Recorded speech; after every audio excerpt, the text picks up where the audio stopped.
माननीय उपमुख्यमंत्री तथा वित्तमंत्री सन 2025-26 चा अर्थसंकल्प सादर करतील।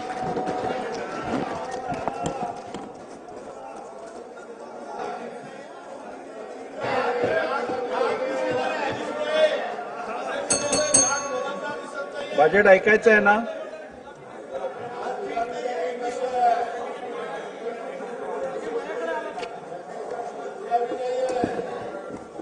सन्माननीय अध्यक्ष महोदय,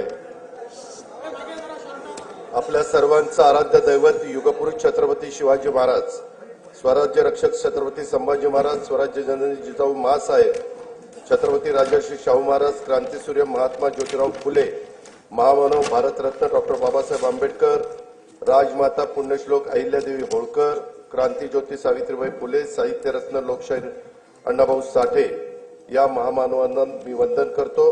शिखांचे नववे गुरु श्री गुरु तेग बहादूर यांच्या हुतात्म्याचे हे 350वे वर्ष आहे, त्यांनाही मी अभिवादन करतो। हे वर्ष अनेक दृष्टीनं विशेष आहे। स्वराज्य सौदामिनी महाराणी ताराबाई यांचे हे त्रिशतकोत्तर सुवर्ण महोत्सवी जयंती वर्ष आहे। पुण्यश्लोक अहिल्यादेवी होळकर यांचे त्रिशताब्दी जन्म वर्ष आहे। देशातील लोकशाहीचा आधारस्तंभ असणाऱ्या आपल्या संविधानाला 75 वर्ष पूर्ण झाली आहेत। अशा या विशेष वर्षात आज अंमल की एकादशीच्या पवित्र दिवशी मला माझा 11वा अर्थसंकल्प मांडण्याची संधी मिळते, हे मी माझं भाग्य समजतो। नोव्हेंबर 2024 मध्ये झालेल्या विधानसभा निवडणुकीमध्ये जनतेने महायुतीला बहुमताचा अभूतपूर्व कौल दिला आहे। राज्यातील तमाम जनतेचे मी त्यासाठी आभार मानतो। मतदारांनी आमच्यावर दाखवलेला विश्वास जबाबदारीची जाणीव करून देणारा असून त्यांचा सन्मान राखण्याचं काम महायुतीच्या सरकारच्याकडून निश्चितपणे होईल याची ग्वाही मी देतो। 1 फेब्रुवारी 2025 रोजी सादर केलेल्या अर्थसंकल्पात केंद्र शासनाने आयकरामध्ये मोठी सूट देऊन मध्यमवर्गीयांना दिलासा दिला आहे। केंद्रीय अर्थसंकल्पातील तरतुदीमुळे राज्याच्या अनेक महत्त्वाकांक्षी योजनांना नक्कीच बळ मिळणार आहे। राज्यातील विविध पायाभूत सुविधा प्रकल्प, रेल्वे आणि कल्याणकारी योजनांच्यासाठी केंद्र शासनाने केलेल्या भरीव तरतुदीकरता मी राज्याच्या जनतेच्या वतीनं भारताचे लोकप्रिय पंतप्रधान माननीय श्री नरेंद्र मोदी महोदयांचे मनपूर्वक आभार मानतो। यापुढील कालावधीतही असेच भरभक्कम पाठबळ केंद्र शासनाचे राज्याला लाभेल याची खात्री मी बाळगतो। लाडक्या बहिणी मिळाल्या धन्य झालो, कोटी 12 प्रियजनांना मान्य झालो, विकासाची केली कामे म्हणून आम्ही पुन्हा आलो। अध्यक्ष महोदय, मी आपल्या अनुमतीने सन 2025-26 या वर्षाचा राज्याचा अर्थसंकल्प सभागृहाला सादर करतो। सन 2047 पर्यंत भारत हे विकसित राष्ट्र व्हावे असा माननीय पंतप्रधान श्री नरेंद्र मोदी साहेबांचा संकल्प आहे। हा संकल्प सिद्धीस नेण्यासाठी महाराष्ट्र अव्वल दर्जाची कामगिरी करेल यात मला तिळमात्र शंका नाही। या सरकारच्या स्थापनेच्या वेळीस महाराष्ट्र आता थांबणार नाही असा संकल्प मुख्यमंत्री महोदयांनी केला आहे। विकसित भारत, विकसित महाराष्ट्र हे सूत्र प्रत्यक्षात आणण्यासाठी विकास चक्राला गती देणं आवश्यक आहे। हे लक्षात घेऊन राज्याचा शाश्वत व सर्वसमावेशक विकासाची रूपरेषा तयार करण्याचं काम हाती घेण्यात आले आहे। उद्योग, पायाभूत सुविधा, कृषी व संलग्न क्षेत्रे, सामाजिक व इतर क्षेत्राच्या विकासासाठी महत्त्वाच्या तरतुदी करणारा हा अर्थसंकल्प आहे। महाराष्ट्र आता थांबणार नाही, विकास आता लांबणार नाही। सुविकसित पायाभूत सुविधा, मुबलक नैसर्गिक संसाधने आणि कुशल मनुष्यबळामुळे महाराष्ट्र हे नवीन उद्योग स्थापित करण्यासाठी आदर्श राज्य आहे। उद्योग क्षेत्रातील देशांतर्गत व परदेशी थेट गुंतवणुकीसाठी शासन सतत प्रयत्नशील असल्याने राज्यात मोठ्या प्रमाणावर गुंतवणूक होत आहे। अर्थव्यवस्थेच्या विकास चक्राला चालना देण्यासाठी खासगी तसेच शासकीय गुंतवणूक, नागरिकांचा उपभोग खर्च आणि निर्यात या 4 प्रमुख घटकांच्या मध्ये वृद्धी होणं आवश्यक आहे। शासनाने पायाभूत सुविधांवर केलेल्या गुंतवणुकीमुळे तसेच उद्योगांना दिलेल्या विविध प्रोत्साहनामुळे मोठ्या प्रमाणावर थेट देशी व परदेशी गुंतवणूक आकर्षित होत आहे। खासगी गुंतवणुकीचे उत्पादनात मोठ्या प्रमाणावर वाढ होत आहे। रोजगारात वाढ होऊन उत्पन्नात वृद्धी होत आहे। या व्यतिरिक्त शासनाच्या विविध योजनांचा लाभ लाभार्थींच्या बँक खात्यात थेट जमा करण्यात येत असल्याने क्रय शक्ती वाढली आहे।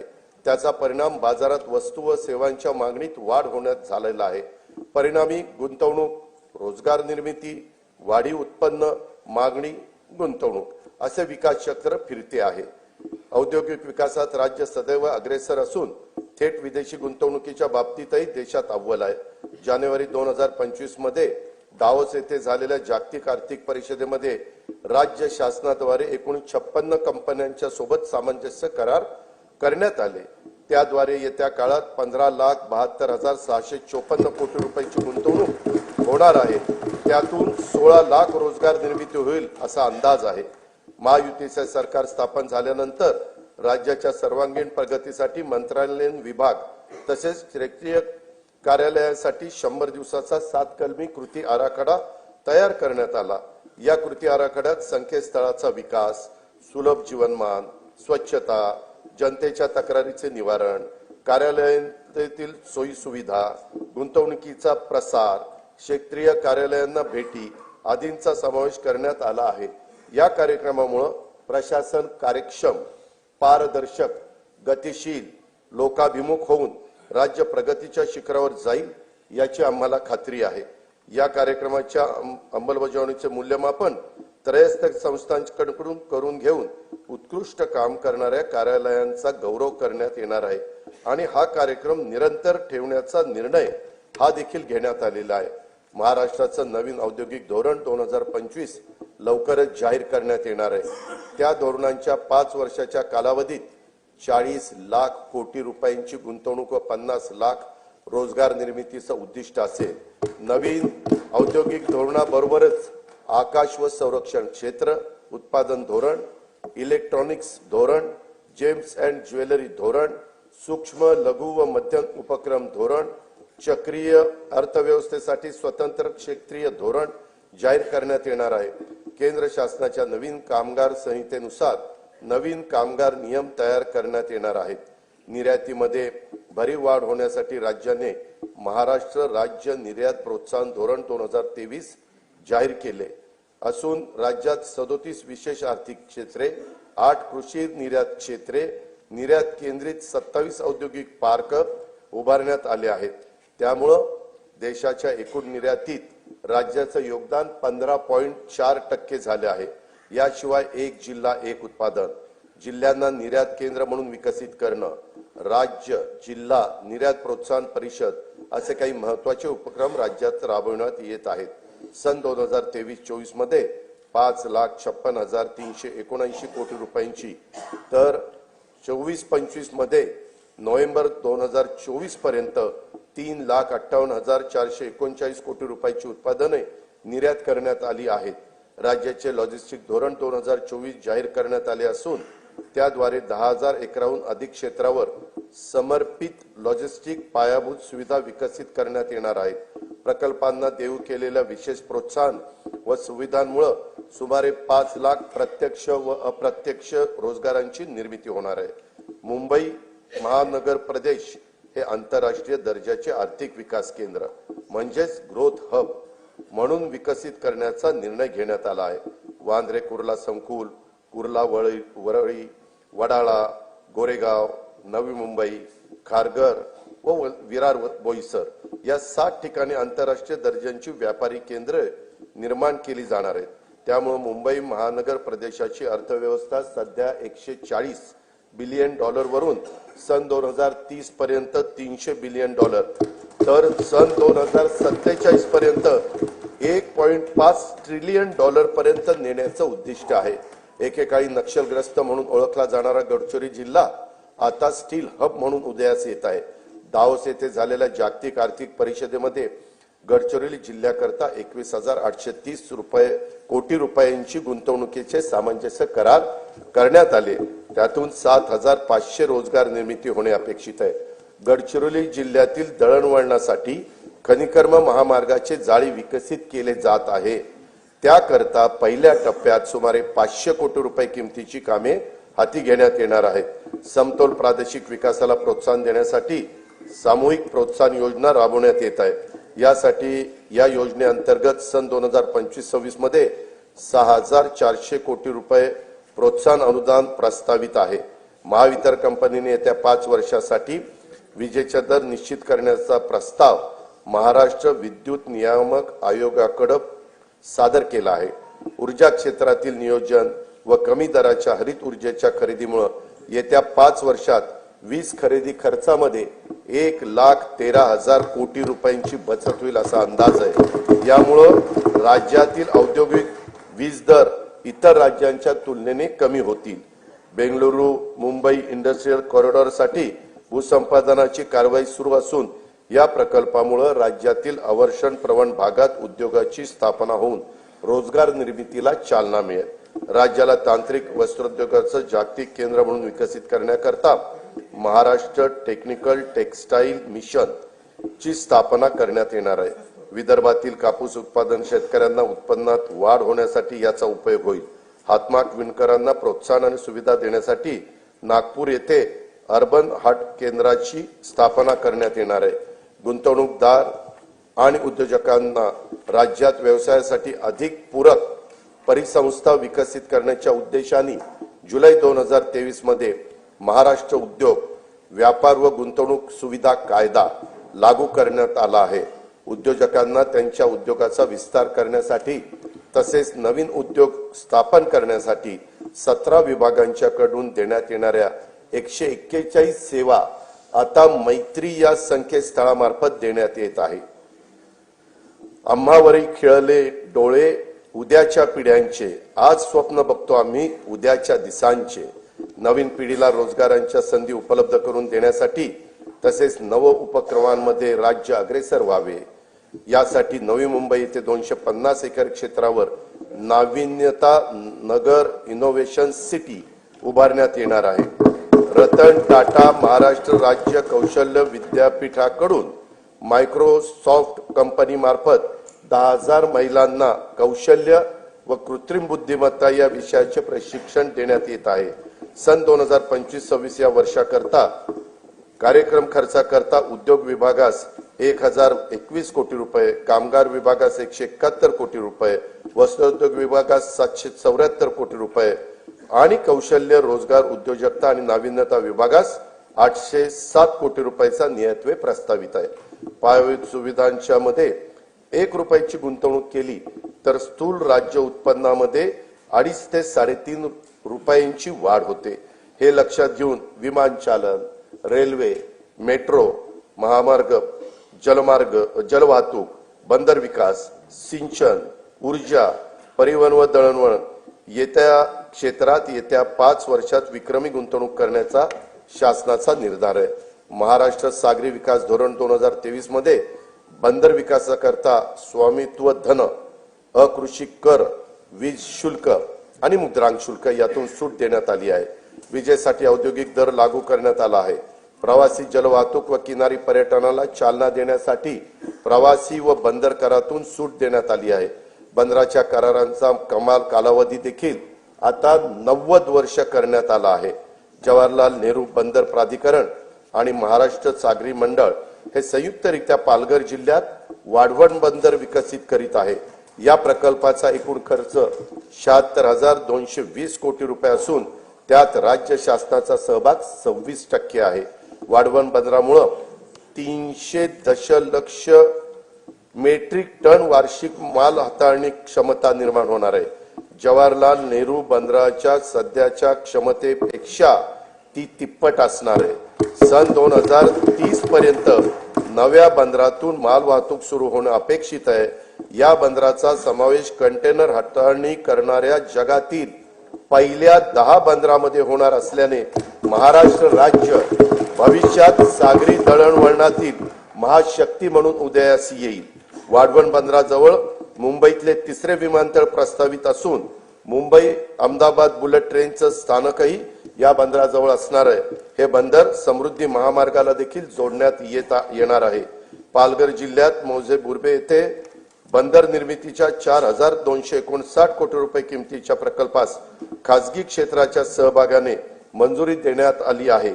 गेटवे ऑफ इंडिया मुंबई येथून मांडवा एलिफंटापर्यंत सुरक्षित प्रवासाकरिता अत्याधुनिक सुविधायुक्त बोटींच्यासाठी आर्थिक प्रोत्साहन देण्याचं धोरण जाहीर करण्यात येणार आहे.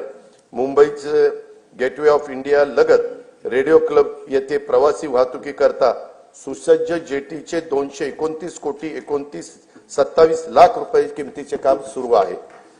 दिघी जिल्हा रायगड, वेंगुर्ला जिल्हा सिंधुदुर्ग तसेच कालेर, डोंबिवली, कोलशेत, मीरा भाईंदर जिल्हा ठाणे येथील जेटींची कामे प्रगतीपथावर आहेत. काशीद जिल्हा रायगड येथे तरंगत्या जेटीचे काम लवकरच सुरू करण्यात येत आहे. हवामान बदल आणि समुद्राच्या पातळीत होत असलेल्या वाढीमुळे निर्माण होणाऱ्या नैसर्गिक आपत्तीपासून बचाव करण्यासाठी महाराष्ट्रातील किनारी जिल्ह्यांच्या मध्ये 8,400 कोटी रुपये किमतीचा बाह्य सहाय्यित प्रकल्प राबविण्यात येणार आहे. महाराष्ट्र शाश्वत पर्यावरणपूरक किनारा संरक्षण व व्यवस्थापन या 450 कोटी रुपये किमतीच्या प्रकल्पांतर्गत सिंधुदुर्ग जिल्ह्यातील देवबाग येथे 158 कोटी रुपये किमतीच्या कामांना मान्यता देण्यात आली आहे. या प्रकल्पामुळे समुद्रकिनारी वास्तव्यास असलेल्या नागरिकांच्या जीविताचे व मालमत्तेचे रक्षण होईल. केंद्र सरकारने सन 2020-21 पासून भांडवली खर्चाकरता 50 वर्ष मुदतीच्या बिनव्याजी कर्जाची राज्यांना भांडवली गुंतवणुकीसाठी विशेष सहाय्य योजना सुरू केली आहे. या योजनेतून राज्याला 2021 ते 23-24 या कालावधीत 13,807 कोटी रुपयाचा निधी प्राप्त झाला आहे. सन 2024-25 मध्ये या योजनेत सुमारे 12,000 कोटी रुपयाचे सहाय्य अपेक्षित आहे. पूर्व निर्धारित निकषावर आधारित राज्याच्या दीर्घकालीन व सर्वसमावेशक अमृतकाल राज्य रस्ते विकास आराखडा 2025 ते 2047 तयार करण्याचे प्रस्तावित आहे.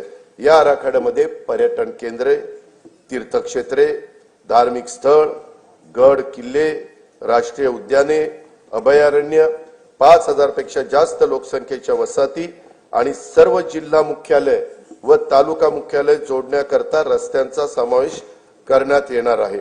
आशियाई विकास बँकेच्या सहाय्याने रस्ते विकास प्रकल्पाचा टप्पा 1 पूर्ण झाला आहे. टप्पा 2 मधील 3,939 कोटी रुपये किमतीची 468 किलोमीटर रस्ते सुधारण्याची कामे हाती घेण्यात आली आहेत. त्यापैकी 350 किलोमीटर लांबीची कामे पूर्ण झाली आहेत.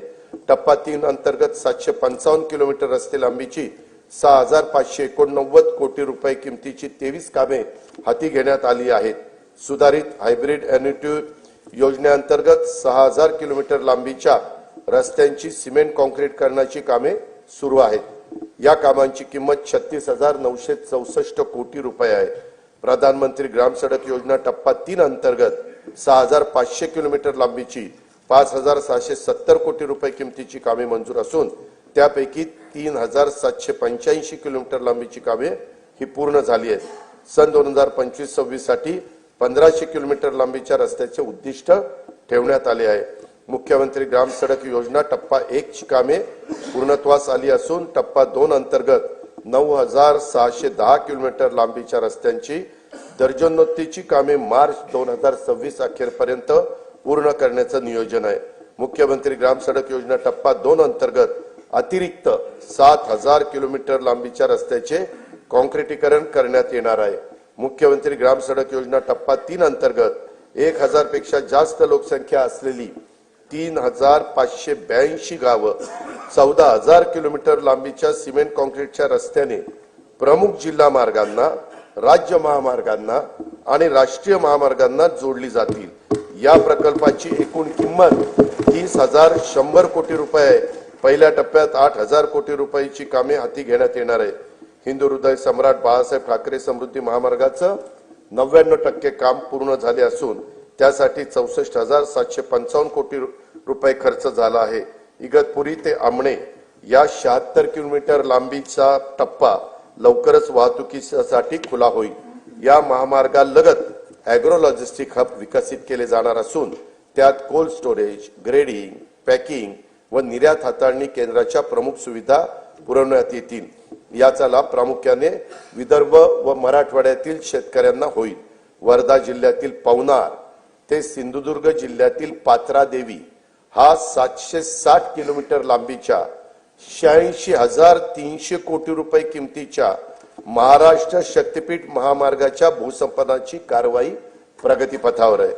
मुंबई पुणे द्रुतगती मार्गावरील खोपोली ते खंडाळा या लांबीतील मिसिंग लिंक प्रकल्पाचं काम ऑगस्ट 2025 पर्यंत पूर्ण करण्यात येणार आहे। यामुळे प्रवासाचा वेळ आणि इंधन या दोन्हीत बचत होईल आणि वाहतूक कोंडीतून देखील नागरिकांची सुटका होईल। मुंबई उपनगर परिसरातील वाहतूक गतिमान व्हावी यासाठी वर्सोवा ते मड खाडी पूल, वर्सोवा ते भाईंदर किनारी मार्ग, मुलुंड ते गोरेगाव, ठाणे ते बोरिवली आणि ऑरेंज गेट ते मरीन ड्राईव्ह भुयारी मार्ग असे 64,783 कोटी रुपये किमतीचे प्रकल्प हाती घेण्यात आले आहेत। ठाणे ते मुंबई नवी मुंबई आंतरराष्ट्रीय विमानतळ असा उन्नत मार्ग बांधण्याचं नियोजन असून त्याद्वारे ठाणे, डोंबिवली, कल्याण व अन्य महत्वाची मोठी शहरं आंतरराष्ट्रीय विमानतळाशी सुलभरित्या जोडली जाणार आहेत।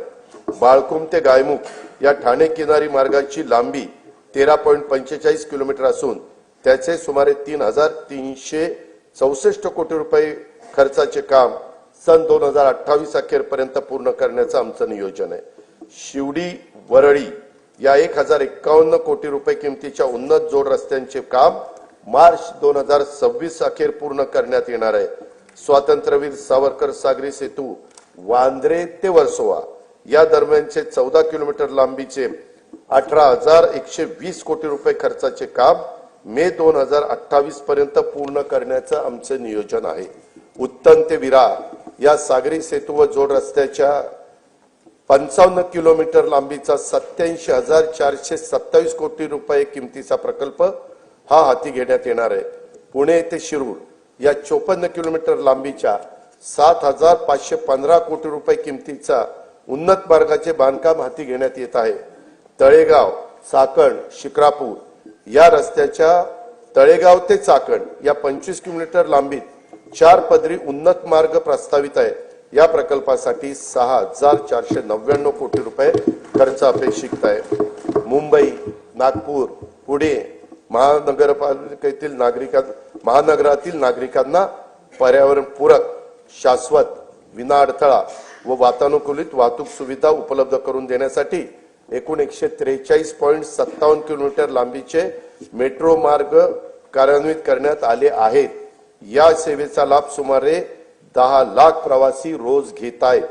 येत्या वर्षात मुंबईत 41.2 किलोमीटर व पुण्यामध्ये 23.2 किलोमीटर असे 64.4 किलोमीटर लांबीचे मेट्रो मार्ग सुरू होणार आहेत। येत्या 5 वर्षामध्ये आपल्या राज्यात एकूण 237.5 किलोमीटर लांबीचे मेट्रो मार्ग कार्यान्वित करण्यात येणार आहेत। नागपूर मेट्रोचा 40 किलोमीटर लांबीचा पहिला टप्पा पूर्ण झालाय। आता दुसऱ्या टप्प्यात 6,708 कोटी रुपये किमतीच्या 43.80 किलोमीटर लांबीचे काम प्रगतीपथावर आहे। ठाणे वर्तुळाकार मेट्रो मार्ग तसेच पुण्यातील स्वारगेट ते कात्रज विस्तार मार्गिका आणि या प्रकल्पास केंद्र शासनाने मान्यता पण दिलेली आहे। पुणे मेट्रो रेल्वे टप्पा 2 अंतर्गत खडकवासला, स्वारगेट, हडपसर, खराडी आणि नळस्टॉप वारजे माणिकबाग या 2 मार्गिकांच्या 9,897 कोटी रुपये किमतीचा प्रस्ताव केंद्र शासनाच्या मान्यतेकरता पाठविलेला आहे। मुंबईतील छत्रपती शिवाजी महाराज आंतरराष्ट्रीय विमानतळ ते नवी मुंबई आंतरराष्ट्रीय विमानतळ या मेट्रो मार्गाचे काम लवकरच हाती घेण्यात येणार आहे। नवी मुंबईतील उल्वे येथे 1,160 हेक्टर क्षेत्रामध्ये नव्याने विकसित होत असलेल्या नवीन मुंबई आंतरराष्ट्रीय विमानतळाची दरवर्षी 90 दशलक्ष प्रवासी आणि 2.6 दशलक्ष टन माल वाहतुकीची क्षमता असणार आहे। या प्रकल्पाचे सुमारे 85% काम पूर्ण झाले असून चाचणी उड्डाणेही यशस्वीरित्या पार पडली आहेत। तेथून एप्रिल 2025 मध्ये देशांतर्गत विमान सेवा सुरू करण्याचं आमचं नियोजन आहे। नागपूर येथील डॉक्टर बाबासाहेब आंबेडकर आंतरराष्ट्रीय विमानतळाचे खासगी सहभागातून श्रेणीवर्धन आणि आधुनिकीकरण करण्यात येत आहे। प्रवासी आणि मालवाहतूक क्षमतेत त्यामुळे वृद्धी होईल. विदर्भाच्या सर्वांगीण आर्थिक विकासाला यामुळे चालना मिळेल. शिर्डी विमानतळाचा 1367 कोटी रुपये किमतीचा विकास कामांना मान्यता देण्यात आलेली आहे. ती कामे सुरू आहेत. सन 2021 मध्ये शिर्डी विमानतळाला प्रमुख विमानतळाचा दर्जा देखील प्राप्त झालेला आहे. नाईट लँडिंगची सुविधाही लवकरच सुरू करण्यात येणार आहे. अमरावतीमधील बेलोरा विमानतळाचे काम पूर्ण झाले असून तेथून 31 मार्च 2025 पासून प्रवासी सेवा सुरू करण्याचं आमचं नियोजन आहे. रत्नागिरी विमानतळासाठी 147 कोटी रुपये किमतीची कामे प्रगतीपथावर आहेत. गडचिरोली येथील नवीन विमानतळ सर्वेक्षण आणि अन्वेषणाची कामे ही सुरू केलेली आहेत. अकोला विमानतळाच्या विस्तारासाठी आवश्यक जो निधी लागेल तो उपलब्ध करून देण्यात येणार आहे. महाराष्ट्र राज्य मार्ग परिवहन महामंडळाच्या 6000 डिझेल बसेसचं रूपांतर सीएनजी आणि एलएनजी बसमध्ये करण्याची प्रक्रिया सुरू आहे. महामंडळाला नवीन बस खरेदीसाठी देखील शासनाकडून अर्थसहाय्य उपलब्ध करून देण्यात येणार आहे. सन 2025-26 या वर्षासाठी कार्यक्रम खर्चाकरता बंदरे विभागास 484 कोटी रुपये, सार्वजनिक बांधकाम रस्ते विभागास 19,936 कोटी रुपये, परिवहन विभागास 3,710 कोटी रुपये, नगर विकास विभागास 10,729 कोटी रुपये, ग्राम विकास विभागास 11,480 कोटी रुपये, पर्यावरण व वातावरणातील बदल विभागास 245 कोटी रुपये, ऊर्जा विभागास 21,534 कोटी रुपये नियतवे प्रस्तावित आहे. अध्यक्ष महोदय, काळी माती ज्याची शान तिच्यात राबे विसरुनी भान, पोशिंदा हा आहे आपला कृतज्ञतेने ठेवू जाण, देऊ योजना अशा तया की राहील त्याचे हिरवे रान. शेती आणि शेतकरी हा आपल्या जीवनाचा मूलाधार आहे. त्यांच्याबद्दल कृतज्ञता व्यक्त करून मी आता शेती आणि शेती संबंधी क्षेत्राच्या योजना आणि तरतुदीकडे वळतो. नानाजी देशमुख कृषी संजीवनी प्रकल्पाचा दुसरा टप्पा 21 जिल्ह्यातील 7201 गावांमध्ये राबवण्यात येत असून या प्रकल्पासाठी सन 2025-26 मध्ये 351 कोटी 42 लाख रुपयाचा नियतव्यय प्रस्तावित आहे. कृषी क्षेत्रामध्ये कृत्रिम बुद्धिमत्ता अत्याधुनिक तंत्रज्ञानाचा वापराचं धोरण आखण्यात येत आहे. शेतकऱ्यांना पीक नियोजनाचा सल्ला देणं, उत्पादन खर्च शेतकऱ्यांचा कमी करणं, उत्पादकता शेतकऱ्यांची वाढवणं, दर्जेदार शेतमालाचे उत्पादन तसेच शेतमालाला हक्काची आणि शाश्वत बाजारपेठ मिळवून देणं यासाठी शासकीय, निमशासकीय व खासगी क्षेत्रात उपयुक्त असलेल्या प्रणाली शेतकऱ्यांच्या पर्यंत पोहोचवण्यासाठी कृत्रिम बुद्धिमत्ता तंत्रज्ञानाचा वापर करण्यात येणार आहे. पहिल्या टप्प्यात 50,000 शेतकऱ्यांच्या 1,00,000 एकर क्षेत्राला त्याचा फायदा होईल. येत्या 2 वर्षात त्यासाठी 500 कोटी रुपयाचा निधी उपलब्ध करून देण्यात येणार आहे. राज्यातील अपूर्ण सिंचन प्रकल्पांची कामे पूर्ण करणे आणि महाराष्ट्र सिंचन सुधारणा कार्यक्रमाअंतर्गत कालवे वितरण प्रणालीतील सुधारणेची सुमारे 5,000 कोटी रुपये किमतीची कामे नाबार्ड अर्थसहाय्याच्या पहिल्या टप्प्यात मंजूर करण्यात आली आहेत. जलयुक्त शिवार अभियान 2.0 अंतर्गत 5,818 गावांच्या मध्ये 4,227 कोटी रुपये किमतीची 1,48,888 कामे हाती घेण्यात आलेली आहेत. अभियानातील सर्व कामे मार्च 2026 पर्यंत पूर्ण करण्यात येणार आहेत. गाळमुक्त धरण, गाळमुक्त शिवार ही योजना राज्यात कायमस्वरूपी राबवण्यात येणार आहे. सन 2025-26 मध्ये 6.45 कोटी घनमीटर गाळ काढण्याचं उद्दिष्ट निश्चित करण्यात आलं असून त्याकरता 382 कोटी रुपये खर्च अपेक्षित आहे. वैनगंगा, नळगंगा नदी जोड प्रकल्पास तत्वता मान्यता देण्यात आली आहे. या प्रकल्पाची अंदाजित किंमत 88,574 कोटी रुपये असून प्रकल्पाचे लाभ क्षेत्र 3,71,277 हेक्टर राहणार आहे. या प्रकल्पाचा लाभ नागपूर, वर्धा, अमरावती, यवतमाळ, अकोला आणि बुलढाणा या 6 जिल्ह्यांना होणार आहे. प्रकल्पाची सविस्तर सर्वेक्षण अन्वेषणाची कामे ही सुरू आहेत. नार पार गिरणा नदीजोड प्रकल्पाद्वारे नाशिक व जळगाव जिल्ह्यातील 49,516 हेक्टर क्षेत्राला सिंचनाचा लाभ होणार आहे. या प्रकल्पाची अंदाजित किंमत 7,500 कोटी रुपये आहे.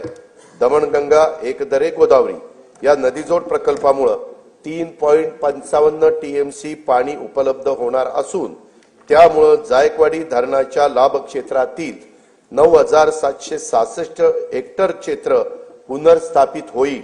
नाशिक जिल्ह्यातील 2,987 हेक्टर क्षेत्राला देखील यामुळे सिंचनाचा लाभ होणार आहे. या प्रकल्पाची अंदाजित किंमत 2,300 कोटी रुपये आहे. शासनाचा महत्वाकांक्षी तापी महापुनर्भरण हा 19,300 कोटी रुपये किमतीचा सिंचन प्रकल्प हाती घेण्याचं ठरवले आहे. या प्रकल्पामुळे उत्तर महाराष्ट्र आणि पश्चिम विदर्भातील विशेषतः खारपान पट्ट्यातील शेतकऱ्यांच्या जीवनात आमूलाग्र बदल होऊन त्यांच्या उत्पन्नात वाढ होणार आहे. कोकणातील उल्हास आणि वैतरणा नद्यांच्या खोऱ्यातून 54.70 टीएमसी पाणी गोदावरी खोऱ्यामध्ये वळवण्याचा प्रकल्प हाती घेण्यात येणार आहे. यातून मराठवाड्याला 2,40,000 हेक्टर क्षेत्राच्या सिंचनासाठी पाणी उपलब्ध होईल. या प्रकल्पाचं पण सर्वेक्षणाचं आणि अन्वेषणाचं काम सुरू आहे. सांगली जिल्ह्यातील म्हैसाळ उपसा सिंचन योजनेसाठी 200 मेगावॉट क्षमतेच्या 1,594 कोटी रुपये किमतीच्या सौर ऊर्जा प्रकल्पाला मान्यता देण्यात आलेली आहे. गोसीखुर्द राष्ट्रीय प्रकल्पातून डिसेंबर 2024 अखेर 12,332 हेक्टर सिंचन क्षमता निर्माण झाली असून हा प्रकल्प जून 2026 पर्यंत पूर्ण करण्याचं नियोजन आहे. सन 2025-26 करता 1,460 कोटी रुपयाचा नियतव्यय याकरता प्रस्तावित आहे.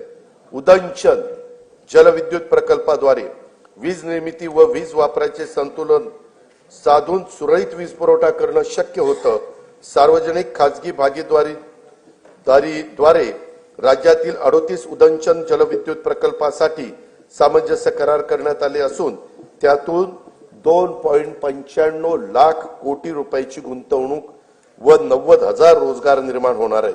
मुख्यमंत्री बळीराजा मोफत वीज योजनेअंतर्गत 7.5 हॉर्सपॉवर पर्यंतच्या 45 लाख कृषी पंपांना मोफत वीज पुरवण्यात येत आहे. डिसेंबर 2024 अखेर 7,978 कोटी रुपयांची वीज सवलत या योजनेच्या द्वारे देण्यात आली आहे. केंद्र शासनाच्या राष्ट्रीय नैसर्गिक शेती अभियानांतर्गत 2,13,625 लाभार्थी शेतकऱ्यांना येत्या 2 वर्षासाठी 255 कोटी रुपयांचा निधी उपलब्ध करून देण्यात येणार आहे. ग्रामपंचायत स्तरावर स्वयंचलित हवामान केंद्र उभारण्यात येणार आहेत. त्यासाठी देखील आवश्यक तो निधी उपलब्ध करून देण्यात येईल.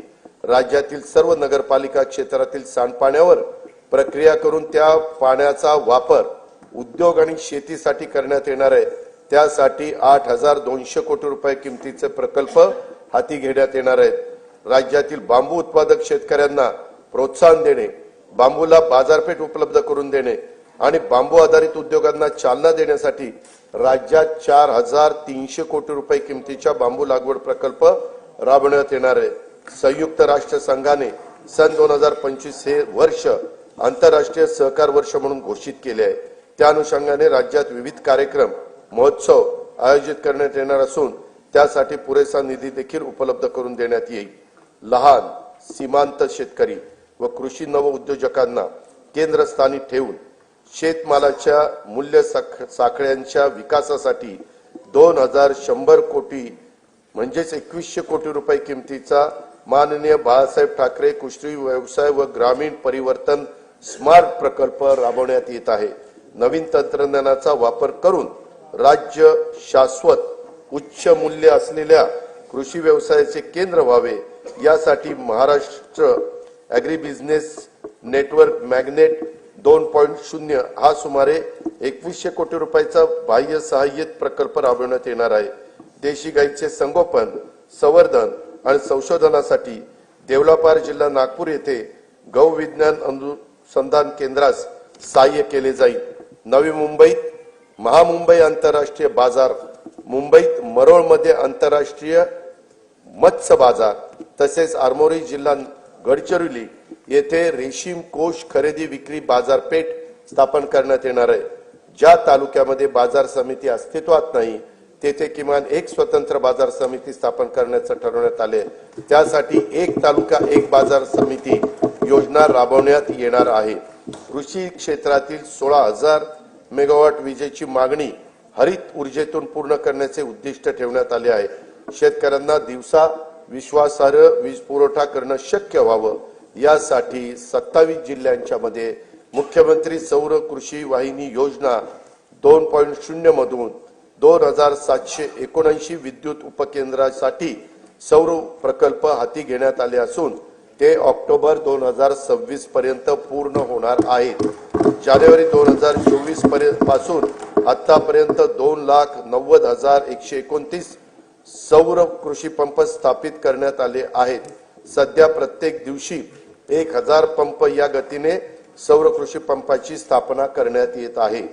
बी बियाणं, यंत्रसामुग्री, खते आणि शेतमालाच्या वाहतुकीसाठी महत्वाच्या असलेल्या शेत व पाणंद रस्त्याच्या बांधणीसाठी बळीराजा शेत व पाणंद रस्ते रामटेकच्या धर्तीवर ही योजना सुरू करण्यात येणार आहे।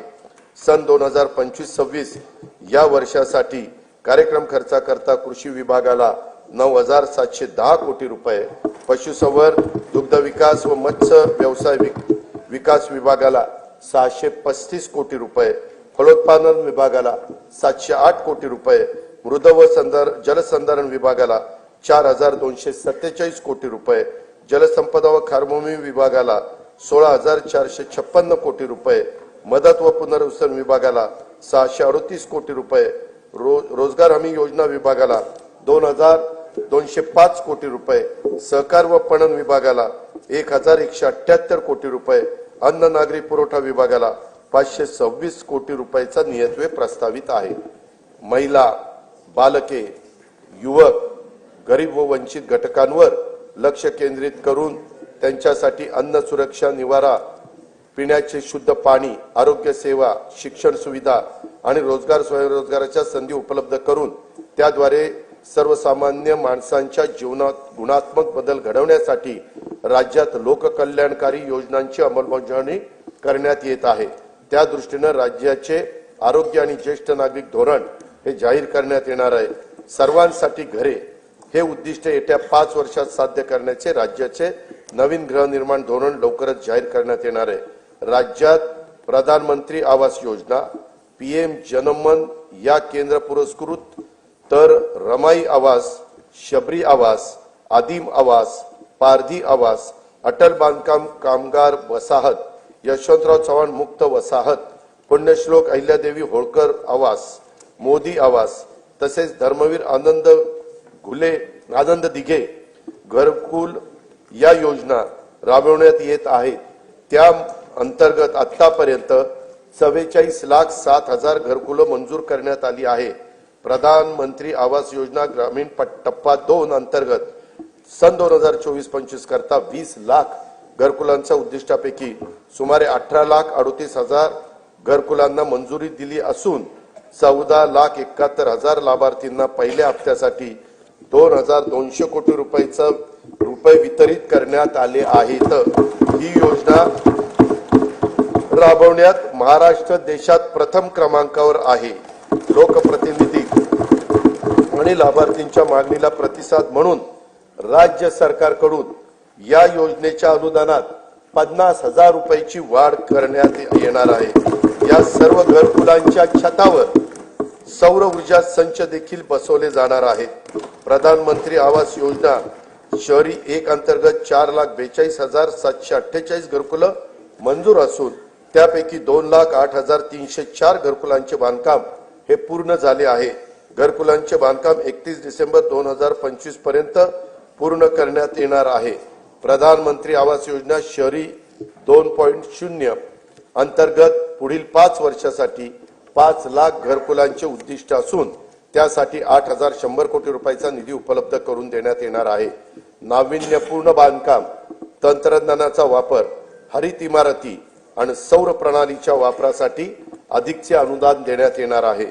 पंतप्रधान सूर्यघर वीज योजनेतून आतापर्यंत 1,30,000 घरगुती ग्राहकांनी 500 मेगावॉट पेक्षा जास्त क्षमतेचे छतावरचे सौर ऊर्जा संच स्थापित केले असून त्यांना आतापर्यंत 1,000 कोटी रुपयांचे पेक्षा जास्त अनुदानाचा लाभ देण्यात आला आहे. 0 ते 100 युनिट वीज वापरणाऱ्या सुमारे 1.5 कोटी वीज ग्राहकांना छतावरील सौर ऊर्जा संच खरेदीसाठी अनुदान देण्याची योजना राज्य सरकारकडून सुरू करण्यात येणार असून या योजनेमुळे येत्या काही काळात राज्यातील सुमारे 70% वीज ग्राहकांचे वीज बिल टप्प्याटप्प्याने शून्यावर येणार आहे. सातारा जिल्ह्यातील मान्याची वाडी व टेकवडी या गावांना सौरग्राम म्हणून घोषित केले असून त्यांच्यासह अन्य 8 गावांचे सौर ऊर्जेचे 100% विद्युतीकरण करण्यात येणार आहे. वैद्यकीय महाविद्यालय आणि आरोग्य संस्थांसह राज्यातील सर्व शासकीय कार्यालयामध्ये सौर विद्युत यंत्रणा स्थापित करण्यात येणार आहे. राज्यातील 52,500 रास्त दुकानामधील ई-पॉस मशीन इलेक्ट्रॉनिक्स वजन काट्यांना जोडण्यात येत आहे. राष्ट्रीय अन्न सुरक्षा योजनेअंतर्गत सप्लाय चेन ब्लॉक चेन तंत्रज्ञान वापरून स्वस्त धान्याची वाहतूक व वितरण प्रणाली अधिक पारदर्शक व कार्यक्षम करण्यात येणार आहे. जल जीवन मिशन योजनेअंतर्गत सुमारे 1,30,00,000 कुटुंबांना नळ जोडणी देण्यात आली असून सन 2025-26 मध्ये याकरता 3,939 कोटी रुपयाचा नियतव्यय प्रस्तावित आहे. गोदावरी खोरे पुनर्भरण व मराठवाडा ग्रीड हे महत्वाकांक्षी प्रकल्प आंतरराष्ट्रीय वित्तीय संस्थांच्या सहाय्याने राबवण्यात येणार आहेत. या प्रकल्पाची एकूण किंमत 37,668 कोटी रुपये आहे. स्वच्छ भारत अभियान ग्रामीण टप्पा 2 अंतर्गत घनकचरा, सांडपाणी व प्लास्टिक कचरा व्यवस्थापन, सार्वजनिक स्वच्छता संकुल तसेच घरगुती स्वच्छता गृहांची कामे हाती घेण्यात आली असून 2025-26 मध्ये त्याकरता 1,484 कोटी रुपयाचा नियतव्यय प्रस्तावित आहे. प्रत्येक व्यक्तीला त्याच्या घरापासून 5 किलोमीटर परिघात दर्जेदार प्राथमिक आरोग्य सेवा उपलब्ध व्हावी यासाठी विशेष कार्यक्रम हाती घेण्यात येणार आहे. आयुष्यमान भारत प्रधानमंत्री जन आरोग्य योजनेची ओळखपत्रे कालबद्ध पद्धतीने वितरित करण्यात येणार असून महात्मा फुले जन आरोग्य योजने अंगीकृत रुग्णालयाच्या संख्येत आवश्यकतेनुसार वाढ करण्यात येणार आहे. ठाणे येथे 200 खाटांचे तर रत्नागिरी जिल्ह्यात 100 खाटांचे संदर्भ सेवा रुग्णालय आणि रायगड जिल्ह्यात 200 खाटांचे अतिविशेषोपचार रुग्णालय उभारण्यात येत आहे. स्वर्गीय बाबा आमटे आणि साधनाताई आमटे यांनी स्थापन केलेल्या महारोगी सेवा समितीच्या अमृत महोत्सवी वर्षाच्या निमित्तानं आनंदवनला देण्यात येणाऱ्या प्रतिरुग्ण पुनर्वसन अनुदानात भरीव वाढ करण्यात येणार आहे.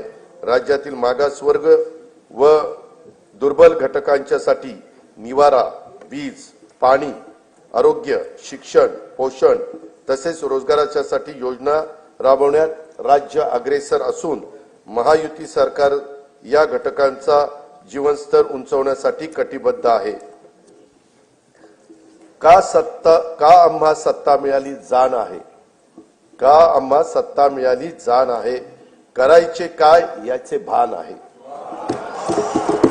साथ द्या आम्हास नेऊ राज्य पुढती, उंच त्याची न्यावयाची शान आहे.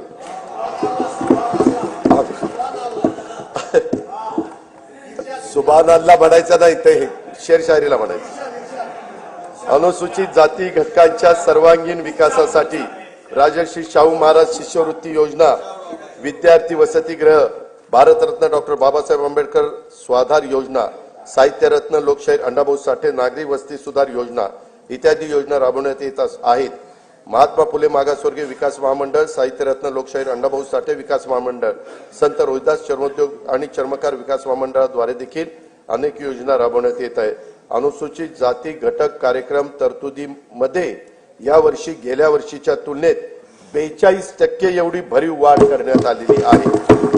आदिवासी समाजाच्या सर्वांगीण विकासासाठी भारतरत्न डॉक्टर APJ अब्दुल कलाम अमृत आहार योजना, नमो आदिवासी स्मार्ट शाळा अभियान, आदर्श आश्रम शाळा, ठक्कर बाप्पा आदिवासी विकास योजना तसंच पंडित दीनदयाळ उपाध्याय स्वयं योजना आदी कार्यक्रम राबवण्यात येत आहे. आदिवासी घटक कार्यक्रम तरतुदी यावर्षी गेल्या वर्षीच्या तुलनेत 40% एवढा भरीव वाढ करण्यात आलेली आहे. इतर मागासवर्ग, विमुक्त जाती, भटक्या जमाती तसेच विशेष मागास प्रवर्गातील समाजाच्या सर्वांगीण विकासासाठी, ऊसतोड कामगारांच्या मुलांसाठी आश्रमशाळा, विद्यानिकेतन, क्रांतीज्योती सावित्रीबाई फुले शिष्यवृत्ती योजना, डॉक्टर पंजाबराव देशमुख वसतिगृह योजना, तांडा वस्तीमुक्त वसाहत योजना आदी कार्यक्रम राबवण्यात येत आहेत. धनगर तसेच गोवारी समाजाकरता आदिवासी उपाययोजनेच्या धर्तीवर एकूण 22 कल्याणकारी योजना राबवण्यात येत आहेत. बौद्ध, जैन, शीख, पारसी, ख्रिश्चन, यहुदी व मुस्लिम या अल्पसंख्याक समुदायातील घटकांच्या विकासासाठी विविध योजना राबवण्यात येत असून अल्पसंख्याक संशोधन व प्रशिक्षण संस्था स्थापन करण्यात आलेली आहे. या संस्थेला देखील पुरेसा निधी उपलब्ध करून देण्यात येईल. दिव्यांगांच्यासाठी शिष्यवृत्ती, कृत्रिम अवयव व साधने विकत घेण्यासाठी तसेच स्वयंरोजगारासाठी अर्थसहाय्य अशा योजना राबवण्यात येत आहेत.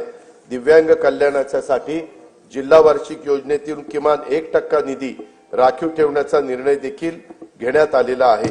राज्यातील विविध समाजातील उन्नतीसाठी 18 महामंडळे स्थापन करण्यात आली असून विविध योजनांचा लाभ घेणे लाभार्थ्यांना सुलभ व्हावे यासाठी या महामंडळाच्या सर्व योजना एकाच संकेतस्थळावर आणण्याचं राज्य सरकारचं नियोजन आहे. सन 2025-26 या वर्षाच्या करता सामाजिक न्याय व विशेष सहाय्य विभागाला 25,581 कोटी रुपये, आदिवासी विकास विभागाला 21,495 कोटी रुपये, इतर मागास व बहुजन कल्याण विकास विभागाला 4,368 कोटी रुपये, दिव्यांग कल्याण विभागाला 1,526 कोटी रुपये आणि अल्पसंख्याक विकास विभागाला 812 कोटी रुपयाचा नियतव्यय प्रस्तावित आहे. असंघटित कामगार कल्याण आभासी महामंडळाकडून 1,75,00,000 असंघटित कामगार आणि शेतमजुरांच्यासाठी सामाजिक सुरक्षा योजना राबवण्याचा विचाराधीन आहे. संजय गांधी निराधार योजना, श्रावणबाळ सेवा राज्य निवृत्ती वेतन योजना तसेच अन्य विशेष सहाय्य योजनातील अर्थसहाय्य सर्व लाभार्थींना बँक खात्यात थेट जमा करण्यात येणारे डीबीटी पद्धतीनं. लेख लाडकी योजनेअंतर्गत 1,13,000 लाभार्थींना थेट लाभ देण्यात आला आहे. 2025-26 साठी या योजनेच्या करता 50,55,00,000 रुपयाचा नियतव्यय प्रस्तावित आहे. मुलींच्या व्यावसायिक शिक्षणाला प्रोत्साहन देण्यासाठी शिक्षण शुल्क व परीक्षा शुल्काची 100% प्रतिपूर्ती करण्यात येत आहे. मान्यता प्राप्त उच्च आणि व्यावसायिक अभ्यासक्रमाचे केंद्रीभूत प्रवेश प्रक्रियेद्वारे प्रवेश घेणाऱ्या आणि ज्यांचे कुटुंबाचे वार्षिक उत्पन्न 8 लाख रुपयापेक्षा कमी आहे अशा विद्यार्थिनींना हा लाभ देण्यात येतो. मुख्यमंत्री माझी लाडकी बहीण योजनेअंतर्गत 2,53,00,000 लाभार्थी महिलांना जुलै 2024 पासून आर्थिक लाभ देण्यात येत आहे. त्यासाठी आतापर्यंत 33,232 कोटी रुपये खर्च झालेला आहे. 2025-26 मध्ये या योजनेच्या करता 36,000 कोटी रुपयाचा नियतव्यय प्रस्तावित आहे. या योजनेमधून मिळणाऱ्या अनुदानाचा उपयोग काही जरा बजेट होऊ द्या ना. काही महिला गटांनी आर्थिक उपक्रमासाठी बीज भांडवल म्हणून केला असून अशा गटांना आणखीन प्रोत्साहन देण्यासाठी विशेष योजना हाती घेण्याचा आमच्या विचाराधीन आहे. दीनदयाळ अंत्योदय योजना राष्ट्रीय ग्रामीण उपजीविका अभियानाअंतर्गत सुमारे 22 लाख महिलांना लखपती दिदी होण्याचा मान मिळाला आहे. सन 2025-26 मध्ये आणखी 24 लाख महिलांना लखपती करण्याचं शासनाचं उद्दिष्ट आहे. नवी मुंबईत उल्वे मध्ये 194 कोटी 14 लाख रुपये किमतीच्या युनिटी मॉलचे काम आता प्रगतीपथावर आहे. बचत गटाच्या उत्पादनांना हक्काची बाजारपेठ उपलब्ध करून देण्यासाठी प्रत्येक जिल्ह्यात एक उमेद मॉल उभारण्याचं शासनाने ठरवले असून पहिल्या टप्प्यात 10 जिल्ह्यांच्या करता 150 कोटी रुपयाचा निधी उपलब्ध करून देण्यात येणार आहे. ऑलिम्पिक, पॅराऑलिम्पिक, आंतरराष्ट्रीय व राष्ट्रीय स्पर्धांमध्ये पदक मिळवणाऱ्या खेळाडूंना प्रोत्साहन मिळावे म्हणून वैयक्तिक व सांघिक क्रीडा प्रकारामध्ये पदक प्राप्त खेळाडूंना देण्यात येणाऱ्या बक्षिसांच्या मध्ये घसघशीत वाढ करण्यात आली आहे. शिवछत्रपती क्रीडा संकुल पुणे येथील क्रीडा सुविधांचे नूतनीकरण करण्यात येणार आहे. क्रीडा संकुलाच्या देखभालीसाठी दुरुस्तीसाठी जिल्हा वार्षिक योजनेतून किमान 1% निधी राखीव ठेवण्यात येणार आहे। छत्रपती शिवाजी महाराज चषक कबड्डी तसेच व्हॉलीबॉल स्पर्धा, स्वर्गीय खाशाबा जाधव चषक कुस्ती स्पर्धा, भाई नेरुरकर चषक खो खो स्पर्धा या 4 राज्यस्तरीय क्रीडा स्पर्धेत देण्यात येणारे अनुदान हे 75 लाखावरून 1 कोटी रुपये करण्यात येणार आहे।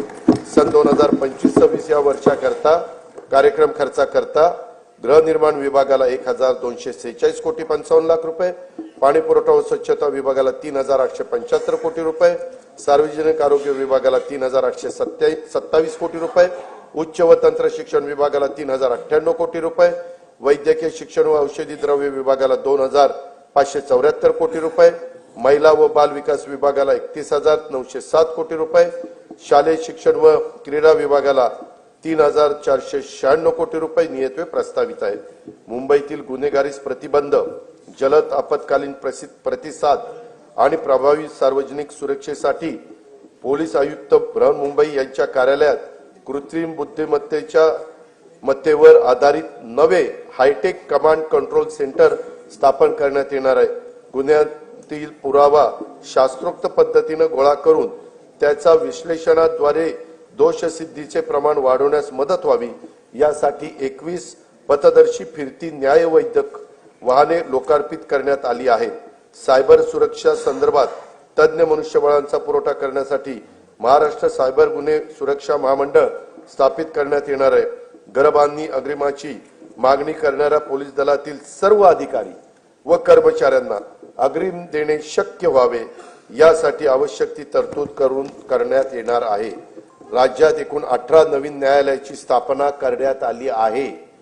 त्यामध्ये दर्यापूर जिल्हा अमरावती, पौड, इंदापूर आणि जुन्नर जिल्हा पुणे, पैठण, गंगापूर जिल्हा छत्रपती संभाजीनगर, आर्वी जिल्हा वर्धा, काटोल जिल्हा नागपूर, वणी जिल्हा यवतमाळ, तुळजापूर जिल्हा धाराशिव आणि तसेच हिंगोली जिल्ह्याच्या ठिकाणी न्यायालयाचा ह्याच्यामध्ये समावेश आहे।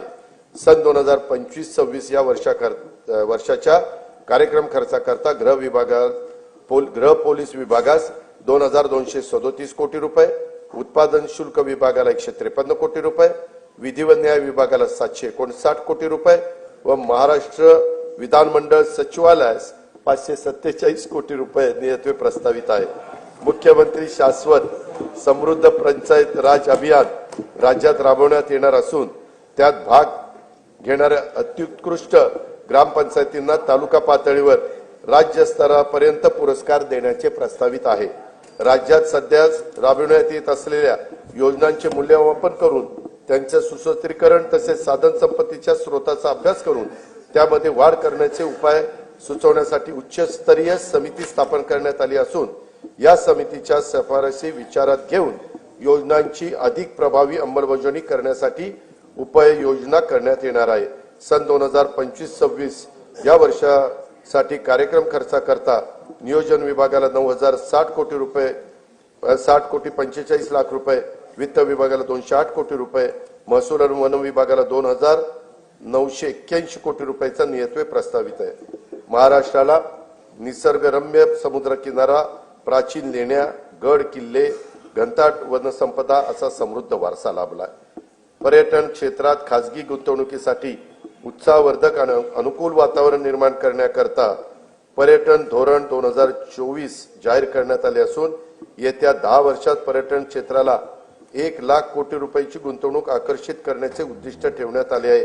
राज्याचे आरोग्य पर्यटन धोरण देखील अध्यक्ष महोदय आखण्यात येत आहे। मुघलांच्या नजरकैदेतून आग्र्यातून सुटका हा शिवचरित्रातील प्रेरणादायी प्रसंग आहे।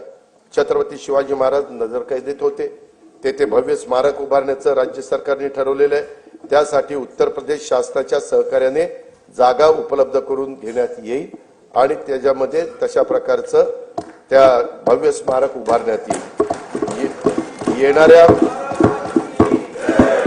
येणाऱ्या पिढ्यांना शिवरायांच्या स्फूर्तिदायी चरित्राची ओळख अद्ययावत तंत्रज्ञानाच्या आधारे करून देण्यासाठी पुणे शहरातील आंबेगाव येथे 4 टप्प्यात भव्य शिवसृष्टी प्रकल्प उभारण्यात येत आहे। त्यातील 2 टप्प्याचं काम पूर्ण झालेलं आहे। उर्वरित काम गती होण्यासाठी राज्य सरकारकडून आणखी 50 कोटी रुपयाचा निधी उपलब्ध करून देण्यात येणार आहे. छत्रपती शिवरायांनी स्थापन केलेल्या स्वराज्याच्या रक्षण आणि विस्तारासाठी जीवन समर्पित केलेल्या असीम शौर्य आणि धैर्याने लढलेल्या सर्व लढायात विजयश्री मिळवणाऱ्या छत्रपती संभाजी महाराजांच्या पराक्रमाच्या खुणा महाराष्ट्रात जिथे आहेत त्या कोकणातील संगमेश्वर हे एक ठिकाण आहे. औरंगजेबाच्या महाकाय सेनेशी महाराजांनी बोटावर मोजता येतील एवढ्या शूर मावळ्यांना सोबत घेऊन येथेच पराक्रमाची शर्थ केली. स्वराज्यासाठी प्राणाची आहुती देणाऱ्या स्वाभिमानी राज्याच्या पराक्रमाची स्मृती कायमस्वरूपी जपण्यासाठी संगमेश्वर येथे त्यांचं भव्य स्मारक उभारण्याची घोषणा मी त्या ठिकाणी करतो.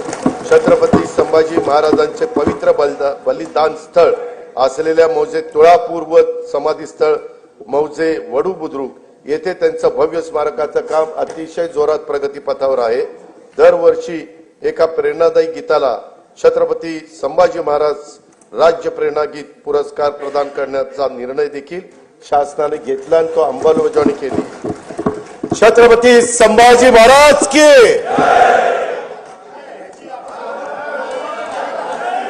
स्वराज्यासाठी बलिदान देणाऱ्या लाखो मराठ्यांचं शौर्याचं प्रतीक म्हणून हरियाणातील पानिपत येथे यथायोग्य स्मारक ऐका जरा येथे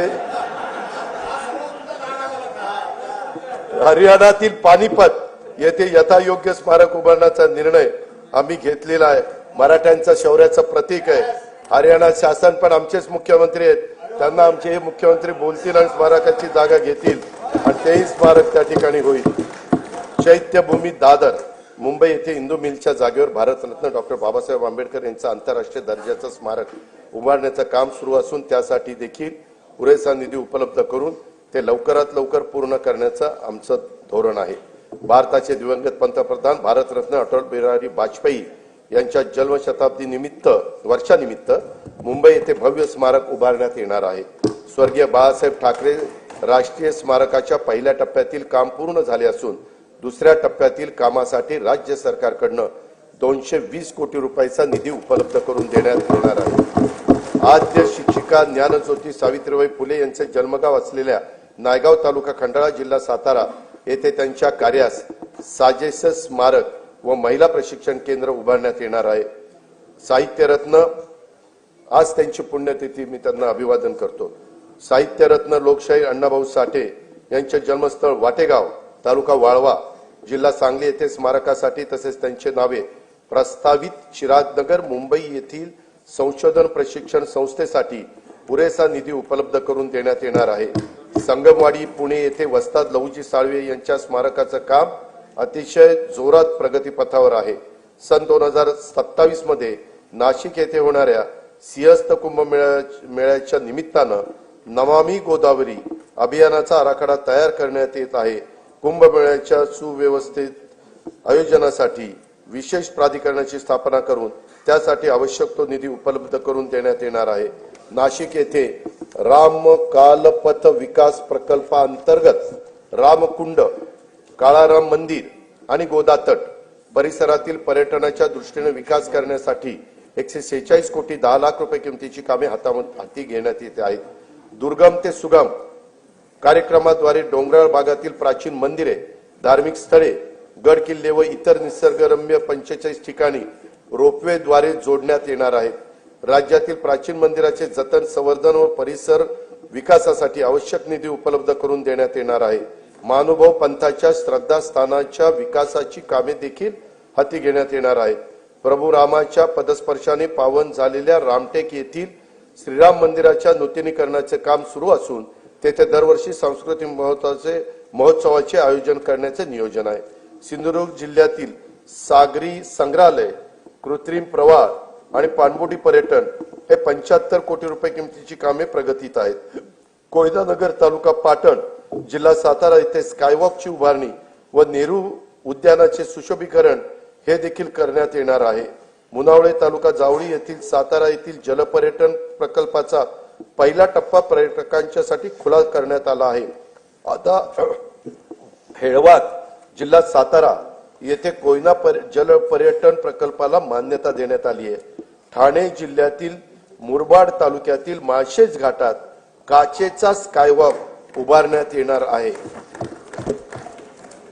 अध्यक्ष महोदय, भाव फुलांना पायी उधळून आयुष्याचा कापूर जाळून तुझे सारखे करीन पूजन, गीत तुझे मी आई गाईन, शब्दोशब्दी अमृत ओतून, अशा माय मराठी केंद्रीय मंत्रिमंडळाने 3 ऑक्टोबर 2024 रोजी झालेल्या बैठकीमध्ये अभिजात भाषेचा दर्जा दिल्याबद्दल राज्यातल्या तमाम जनतेच्या वतीनं आणि जगभरातील मराठी भाषिकांच्या वतीनं मी माननीय पंतप्रधान नरेंद्र मोदी महोदयांचे मनपूर्वक आभार मानतो. या पुढे दरवर्षी 3 ऑक्टोबर हा दिवस अभिजात मराठी भाषा सन्मान दिन व 3 ते 9 ऑक्टोबर दरम्यान अभिजात मराठी भाषा सप्ताह साजरा करण्यात येईल.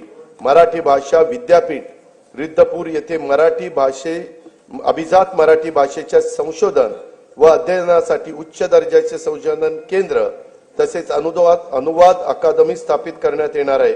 मराठी भाषेच्या संवर्धनासाठी कार्य करणाऱ्या संस्थांच्या माध्यमातून अभिजात मराठी भाषा विषयक उपक्रम राबवण्यात येणार आहेत. मराठी भाषेच्या संशोधनातील उल्लेखनीय कामगिरीबद्दल पुरस्कार सुरू करण्यात येणार आहे. सन 2025-26 या वर्षाच्या कार्यक्रम खर्चाकरता सार्वजनिक बांधकाम इमारती विभागाला 1367 कोटी रुपये, पर्यटन व सांस्कृतिक कार्य विभागाला 3159 कोटी रुपये, सामान्य प्रशासन विभागाला 2899 कोटी रुपये आणि मराठी भाषा विभागाला 225 कोटी रुपयाचा नियतव्यय हा प्रस्तावित आहे. सन 2024-25च्या अंदाजपत्रकात 4,99,463 कोटी रुपये महसुली जमा अपेक्षित होती. महसुली जमेचे सुधारित अंदाज 5,36,463 कोटी रुपये निश्चित करण्यात आले. सन 2024-25च्या एकूण खर्चाचा अर्थसंकल्पीय अंदाज 6,12,293 कोटी रुपये व सुधारित अंदाज 6,72,030 कोटी रुपये असून भांडवली व कल्याणकारी योजनांवरील खर्चात झालेल्या वाढीमुळे सन 2024-25 या वर्षाच्या एकूण खर्चाच्या सुधारित अंदाजात ही वाढ झालेली आहे. सन 2025-26 या आर्थिक वर्षात जिल्हा वार्षिक योजनेअंतर्गत 20,165 कोटी रुपयाची भरीव तरतूद करण्यात आली आहे. गेल्या वर्षीच्या तुलनेत 2,000 कोटी रुपयांनी ही तरतूद वाढवलेली आहे. सन 2025-26 मध्ये कार्यक्रम खर्चाकरता रक्कम 2,54,560 कोटी रुपये निश्चित करण्यात आले असून त्यामध्ये अनुसूचित जाती घटक कार्यक्रमासाठी 22,668 कोटी रुपये तर आदिवासी घटक कार्यक्रमासाठी 21,495 कोटी रुपयाचा नियतव्यय प्रस्तावित आहे. नियतव्ययाचा समावेश आहे. सन 2025-26च्या अर्थसंकल्पामध्ये एकूण खर्चासाठी 7,20,00,000 कोटी रुपयाची तरतूद केली आहे. सन 2025-26च्या अर्थसंकल्पामध्ये महसुली जमा 5,60,964 कोटी रुपये व महसुली खर्च 6,06,855 कोटी रुपये अंदाजित आहे. परिणामी 45,891 कोटी रुपये अंदाजित तूट येत आहे. राजकोषीय सुधारणांमध्ये राज्य नेहमीच अग्रेसर राहिले आहे. राजकोषीय उत्तरदायित्व व वित्तीय व्यवस्थापन कायद्यानुसार राज्याच्या राजकोषीय तूट स्थूल राज्य उत्पन्नाच्या 3% कमी ठेवण्यात शासन यशस्वी झाले आहे. तसेच राज्याची महसुली तूट ही सातत्याने स्थूल राज्याच्या उत्पन्नाच्या 1% कमी राहिलेली आहे. 25-26 ची राजकोषीय तूट 1,36,235 कोटी रुपये. यानंतर अध्यक्ष महोदय, मी अर्थसंकल्पाच्या भाग 2 कडे त्या ठिकाणी वळतो. अध्यक्ष महोदय, मी आता अर्थसंकल्पाचा तुला गरज आहे पाण्याची. मी आता अर्थसंकल्पाचा भाग 2 माननीय सभागृहासमोर सादर करीत आहे. सन 2024-25 या आर्थिक वर्षासाठी राज्याच्या स्वतःच्या कर महसुलाचे अर्थसंकल्पीय उद्दिष्ट 3,43,040 कोटी रुपये एवढे निश्चित करण्यात आले होते. सन 2024-25 या आर्थिक वर्षासाठी राज्याचा स्वतःचा कर महसुलाचा सुधारित अंदाज 3,67,467 कोटी रुपये एवढा प्रस्तावित करण्यात येत आहे.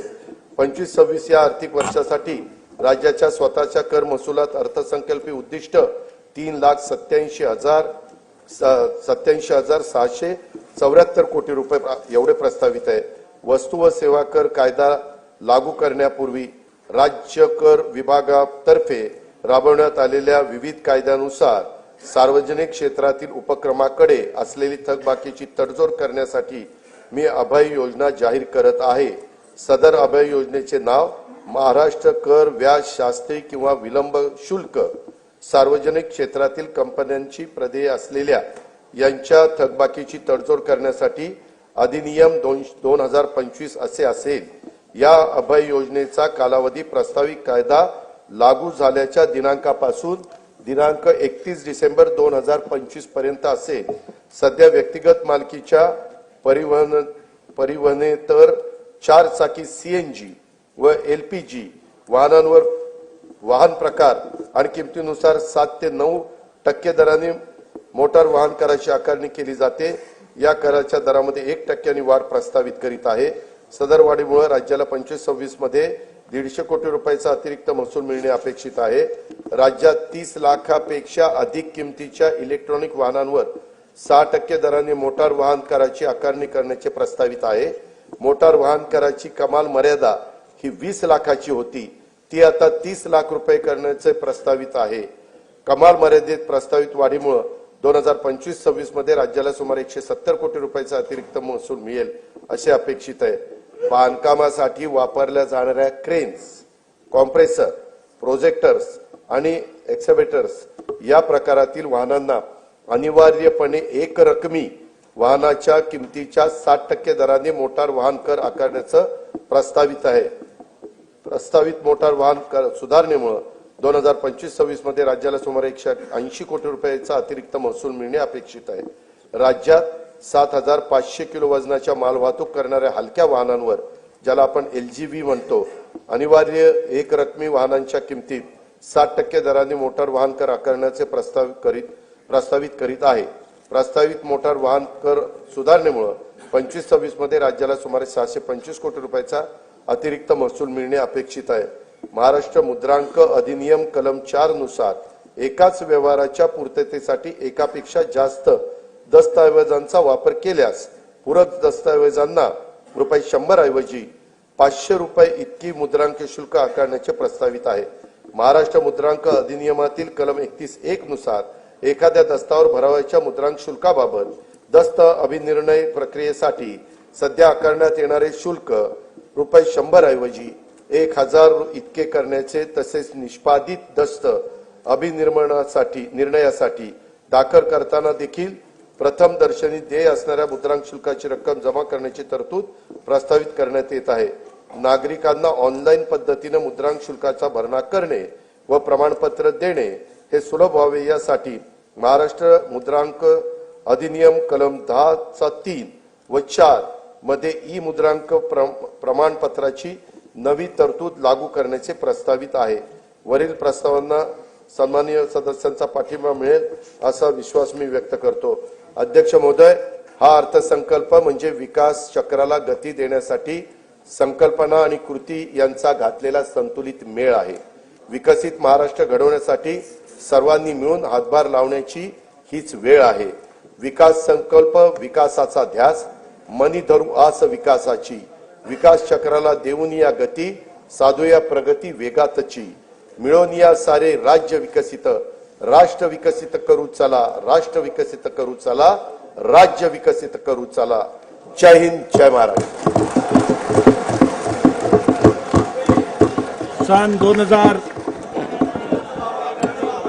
सन 2024-2025-2026 या अर्थसंकल्प सभागृहास सादर करण्यात आला. अर्थसंकल्पीय प्रकाशनाचे पेनड्राईव्ह असलेल्या सूटकेसेस सन्मान्य सदस्यांना देण्याची व्यवस्था वित्त विभागातर्फे विधान भवनाकरिता आरक्षित असलेल्या वाहनतळाच्या मोकळ्या जागेवर उभारण्यात आलेल्या मंडपामध्ये विधान भवन मुंबई येथे करण्यात आली आहे.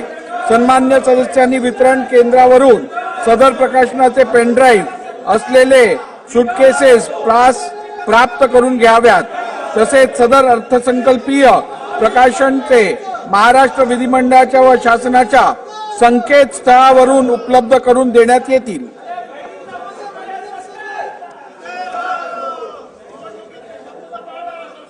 सभागृहाची बैठक आता स्थगित होत आहे. मंगळवार दिनांक 11 मार्च 2025 रोजी सकाळी 11 वाजता सभागृहाची बैठक भरेल.